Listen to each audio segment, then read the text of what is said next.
Ya Tuhan, pakailah aku agar bisa menjadi alat kasih-Mu. Pakailah aku agar bisa menjadi saluran berkat-Mu.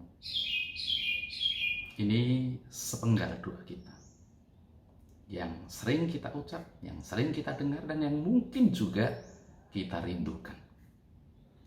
Dan setiap orang Kristen dipanggil untuk menjadi alat Tuhan, menjadi saluran berkat-Nya.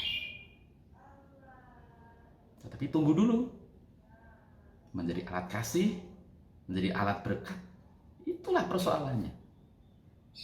Menjadi alat kasih, menjadi saluran berkat itu seperti apakah? Secara umum menjadi alat kasih itu ya diterjemahkan sebagai berbagi, memberi terhadap yang miskin, terhadap yang berkekurangan. Dan apa yang diberikan? Makanan, uang, atau dana, atau hal yang lainnya. Tetapi menjadi alat kasih itu tidak sesederhana itu. Kasih yang disederhanakan akan sangat riskan. Ya, pertama riskan sering dimanfaatkan. Kedua juga riskan karena kita merasa puas, menganggap sudah merepresentasikan tindakan yang tepat.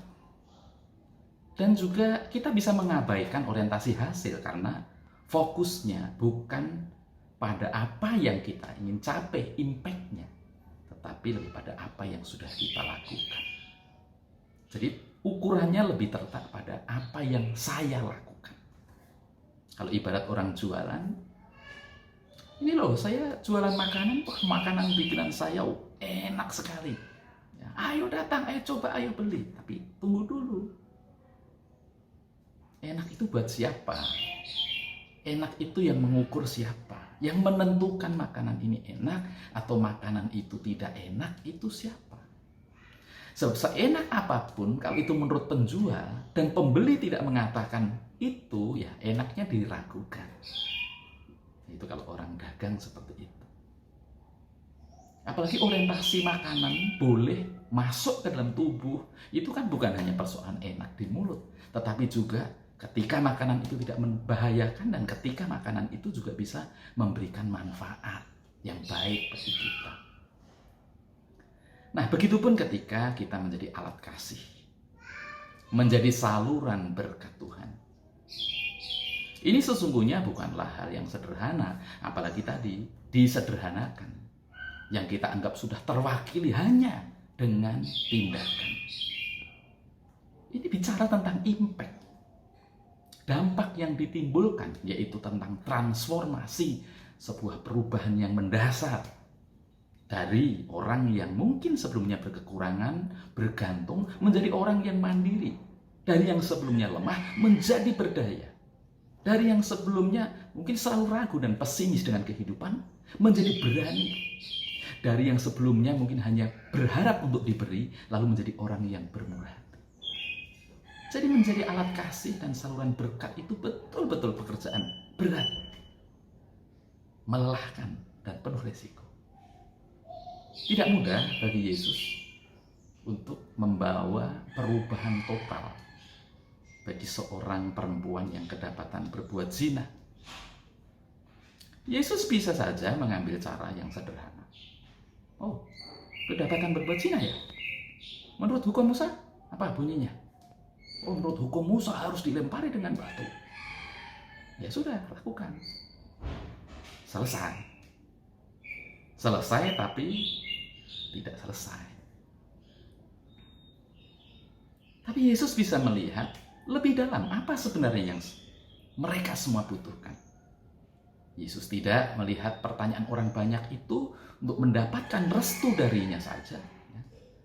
Itu seolah-olah menjadi kebutuhan mereka, padahal hawa nafsu. Kebutuhan mereka adalah kesadaran bahwa mereka juga berdosa, bahwa mereka juga perlu bertobat. Yesus tidak melihat pembebasan bagi perempuan itu dari hukuman sebagai kebutuhan dari perempuan itu. Kebutuhan perempuan itu adalah transformasi hidup. Tidak lagi menjadi beban bagi masyarakat, tetapi menjadi orang yang bisa berguna bagi orang banyak. Menjadi alat kemuliaan Tuhan. Itu tujuan kita. yang tidak lepas dari apa yang disebut dengan solidaritas yang penuh kasih. Solid, solider. Ada satu perasaan yang menyatu, yang teguh. Satu kasih, satu nasib. Satu jiwa. Namun tentu bukan solidaritas yang membabi buta seperti yang seringkali ditunjukkan dalam tawuran antar kampung atau mungkin tawuran antar partai politik. Karena seringkali di situ yang dibela bukan apa yang benar. Kukuh membela sekalipun salah dan membabi buta. Solidaritas yang diperlukan adalah solidaritas yang penuh dengan cinta kasih. Terhadap siapa? Ya, terhadap pihak yang dikasihi. Orientasinya bukan pihak yang mengasihi, tapi yang dikasihi. Kebutuhan terdalam mereka, bukan kebutuhan saya. Harapan terbesar mereka, bukan harapan saya. Solidaritas yang bisa menangkap, bukan hanya pada apa yang mereka inginkan, tetapi apa yang sungguh-sungguh menjadi kebutuhan dan manfaat bagi mereka. Yang membuat mereka bisa mandiri, yang membuat mereka bisa berdaya, yang membuat mereka bisa menjadi manusia seutuhnya. Sahabat, sampai di sini kita bertemu dan kita akan berjumpa di lain waktu. Tuhan memberkati.